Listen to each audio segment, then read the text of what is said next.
We have the infrastructure in Southern Africa to enable us to sell a unit of the raw material at a price that's maybe 15 to 20 times higher, as opposed to just selling the raw materials. You can imagine if all we did was grow and shrink wrap the product and export it to the States. That forces the entrepreneurs in the business side to collaborate with laboratories and science. So you get your chemistry department at a university, they have their own mandate, and then you have a business school in the University of Legon or Unilag in Lagos, or WITS or UCT Stellenbosch, and you put these two together and you get an explosive alchemy that could really unlock a lot of value and develop some patents. Follow us on Twitter, Instagram, and Reddit at New Age Cannabis PC, and watch the whole conversation on YouTube.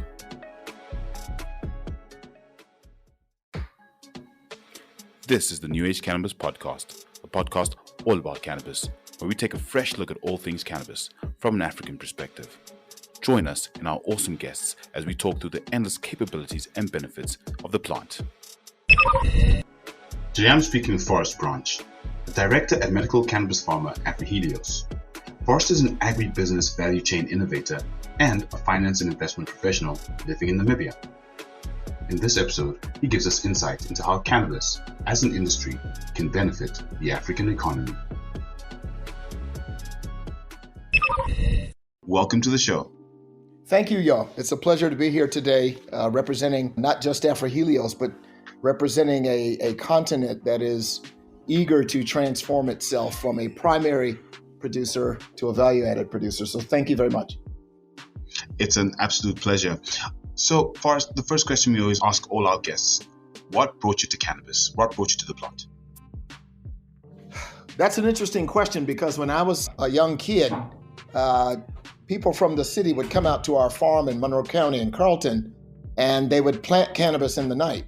And of course, it doesn't take very long to realize that cannabis is growing on your farm. So my dad would have one of my brothers plow it up. So the little that we knew about cannabis was that it was a bad thing and it had to be plowed up. When we plowed it up, it just grew back. So you ended up plowing it up over and over again. I am a big supporter of the medicinal application from some of the plant extracts regarding cannabis. I am also a believer that Africa should be at the forefront of that. And I think one of the reasons is, if you look at the tobacco industry globally, there's a magazine called Seeking Alpha. It is probably the number one asset management, investment management magazine in the world. And a gentleman wrote a column recently and said that Southern Africa will be the most efficient region in the world in terms of cost efficiency and probably even quality of cultivation because of the natural environment that we're in. And it follows because British American Tobacco has operations globally, but their most efficient region for growing tobacco is Southern Africa. It's the climate, it's the very, very short winters here. It's a rich climate for agriculture, it's a rich climate for agribusiness. And we also know that some of the tobacco companies have invested up to $2 billion in cannabis research. This means that a lot of the companies in Canada and North America are simply that registered first, that listed on exchanges first, on the TSX. They're simply not going to be able to compete with the competitive advantage that Africa, particularly Southern Africa, has. There's another dimension to this. You could talk about genetics. There's a very interesting YouTube video where some Dutch gentlemen traveled to the Democratic Republic of Congo. I don't know if they ended up somewhere Kisangani or the Ebola River, I'm not sure, but there was a legendary strain of genetic of cannabis, and they basically paid some transporters to take them there. I think they took samples of the plant. They might have even taken the root system. They took it back to the lab in the Netherlands, and I'm told that they synthesized this in the lab. So from an efficiency standpoint, in terms of cost of production, the logistics that we have, any country in the region can grow, but South Africa would probably be the final logistical hub in terms of exports to the ASEAN countries, those that are opening up, the European Union, and of course, the North American market. And then secondly, I think you have to talk seed genetics, natural quality, potency, and you're talking Democratic Republic of Congo, which politically is part of Southern Africa. And then of course, Lesotho, where AphriHelios is licensed to cultivate. And Lesotho has its history of cannabis, which goes back more than 1,000 years, and they benefit from the elevation. Elevation has a particular effect on flowers. There is a preferred or optimal elevation for growing. They have what they call 365 days of sunshine. So there are some benefits there. They have quite cool winters. It does snow there, but I think we do have an advantage when it comes to propagating or when it comes to cultivating. But I think that would be a mistake if we stop there, because we have to look at the entire value chain. And I think that's been the problem with things like timber, oil, everything that leaves Africa leaves in primary format. In your perspective, from an agribusiness standpoint, how do you see Africa maximizing its agricultural value chain? Obviously, we've got lots of farms, we've got an extensive agricultural value chain, but how do you see Africa's existing agribusiness value chain benefiting or working with the cannabis industry and the value chain that needs to be created and developed within the cannabis industry for it to be efficient? Okay, so if you think of a loaf of bread, think of the loaf of bread fresh baked and unsliced.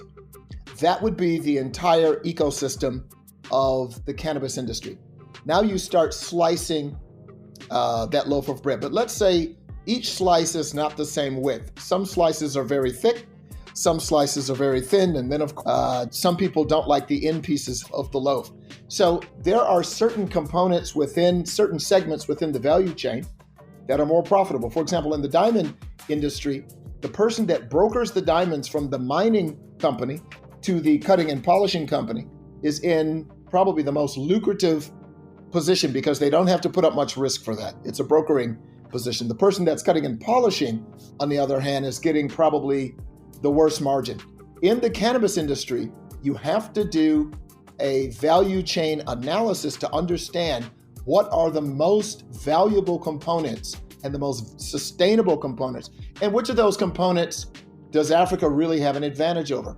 The fact that we're in Southern Africa means that we have the cultivation history of countries like Malawi, Lesotho, Zambia, but it also means we have the industrial capability of transforming and adding 10 to 20 times the value to that raw material using the industrial environment of South Africa, particularly Gauteng, where packaging and bottling and pharmaceutical generics from companies like Aspen Pharmacare. Namibia has something called Fabu Farm. We have the infrastructure in Southern Africa to enable us to sell a unit of the raw material at a price that's maybe 15 to 20 times higher, as opposed to just selling the raw materials. You can imagine if all we did was grow and shrink wrap the product and export it to the States. Then once it's separated in terms of value and that sort of thing, once it's extracted, once it's bottled, once it's packaged, once it's branded, that value increases 10 to 20 times. So as Africans entering this market, we've lost the oil market because we still export crude, so that's primary. We are still exporting timber from Central Africa region into Europe and to Asia. Today it's China. But today we have a brand new opportunity to take this product and to ensure that when it leaves the airport in Johannesburg, when it leaves that airport destined from New York, destined for Atlanta, for London, for Paris, for Frankfurt, that it's leaving in it might be a 30 milliliter, 60 milliliter, 150 milliliter bottle of CBD oil. It might be a shrink wrapped 50 gram, 20 gram plastic packaging or natural packaging, already branded to the point where we can even take the customer's logo. And when that product reaches major urban cities in the world, that the only thing that the client can do is put a price tag on it. I think that's one of the reasons that we have this platform here, the podcast, is to educate and help people understand that when you talk about cannabis, you're not talking about a bunch of people sitting here getting high and doing nothing with their lives. You're talking about a plant that has such a wide myriad of uses and can produce over 50,000 products just alone. So it's very important to make sure that those who are not just in charge of making decisions, but those who are, as you said, the activists and the influencers, that they are using the right information to help convince the quarters that they need to help convince of what is scientific and what's science-based. What is your call to action for anyone who wants to get involved in the cannabis industry and wants to make a difference? I think there are three things, maybe two or three things that could happen. Number one, African countries that have legalized need to deploy state resources toward this because they're going to benefit from excise tax. That's an export tax every time a shipment goes out, like they do with other commodities. They can treat it as a tax generating asset from that standpoint. They're going to benefit reputationally. There's all sorts of implications for tourism. All you have to do is ask the Jamaicans. And so there's implications for that. There's implications to jump on the other side and develop more control in the agribusiness industry in terms of seeds, developing a seed bank, and further exploring the biotech behind the plant. I would say the second thing that, and I'm really focused on the public sector, I think the second thing that should happen is that the plant should be, among other plants, not just cannabis, but I think that should be taught in school. I think it should be taught at two levels, at the primary level and at the secondary level, that it's important to the economy, that it's important from a healthcare standpoint. And then I think at the university level, there ought to be competitions in terms of innovations beyond cultivation. What else can be done from a medical standpoint with cannabis? What can be done from a nutrition standpoint? What can be done? Can it be added to sunscreen? What would be the effect of that? So that forces the entrepreneurs in the business side to collaborate with laboratories and science. So you get your chemistry department at a university, they have their own mandate, and then you have a business school in the University of Legon or Unilag in Lagos or WITS or UCT Stellenbosch, and you put these two together and you get an explosive alchemy that could really unlock a lot of value and develop some patents that could be held right here on the continent that we could license to the rest of the world.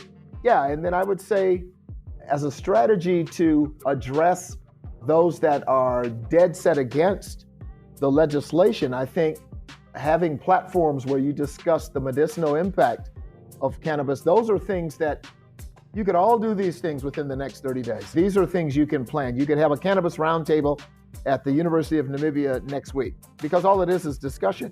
You could have a speaker come in, a speaker series. I mean, the banks, really, I think anyone that's a leader on the subject could come and give a talk to banks. And I think the banks would scramble. And if the banks go to government and say, no, we need this because we can see that we can put a lot of capital behind this. And this is an asset that can generate future cash flows and iterations of future cash flows as we learn to unlock different aspects of the plant. And I think it's education with kind of the agenda of initiating business, initiating research, and owning the intellectual property. And for African leaders, presidents, and that sort of thing, it's don't let someone else own the IP to what is grown in your own house. That would be my call to action. Deploy state resources. Phenomenal. Get cannabis talking. Let's talk about it in the schools. And at the university level, let's have some business cases. Let's have some pitch competitions. Let's get our chemistry departments to work with our business schools. And then let's get our leaders educated. And then the banks, the healthcare, the pharmaceutical companies, let's get them all around the table. And there used to be a song by Salt and Pepper, the DJ and the hip hop singer in New York. And the song was, let's talk about sex, baby. Let's talk about you and me. Let's talk about all the good things and the bad things that can be. So let's just talk. Talk is free, and it doesn't hurt anyone to have a conversation. So let's not be afraid of the future. Yes. That's amazing. Research and engagement. Get to know your cannabis and engage about it. Talk about it. Let everyone know your opinion about it and what it really is. I love that. Forrest, what are your social media handles? Where can people find you on social media? Oh my goodness. I am Forrest Branch on Facebook. There's 3 Forrest Branches, one from California, one from New York and one that's in Africa. I'm the one in Africa, but I have another company, which is a milling company that we're building up in Kolwezi, Democratic Republic of Congo, where we buy seed from local farmers and mill it, package it, distribute it, etc. And we want to build a huge foods industry there. And it's also another country. They have legalized it on a case-by-case basis. So they don't have national legalization yet, but there are companies there that have specific licenses to cultivate cannabis there. So Cole Agri is K-O-L Agri on Facebook. So you can find me at Cole Agri. You can send me a message there. I also have a handle on Twitter called SME Mentor Africa. SME, small medium enterprise, mentor as in a guide or a coach, Africa. SME Mentor Africa. And then you can always email me at fpbranch@AphriHelios.com. Thank you so much for this conversation, Forrest. I think I've learned, and our listeners have also learned quite a lot about agribusiness and where Africa should be going in terms of getting the cannabis industry right and making it a sustainable GDP generating, growth generating industry. And a big thank you to you for coming onto the show. And to everyone who's listening, remember to like, comment, and subscribe to the New Age Cannabis podcast. My pleasure. Thank you, y'all. Follow us on Twitter, Instagram, and Reddit at the New Age Cannabis PC, and watch the whole conversation on YouTube.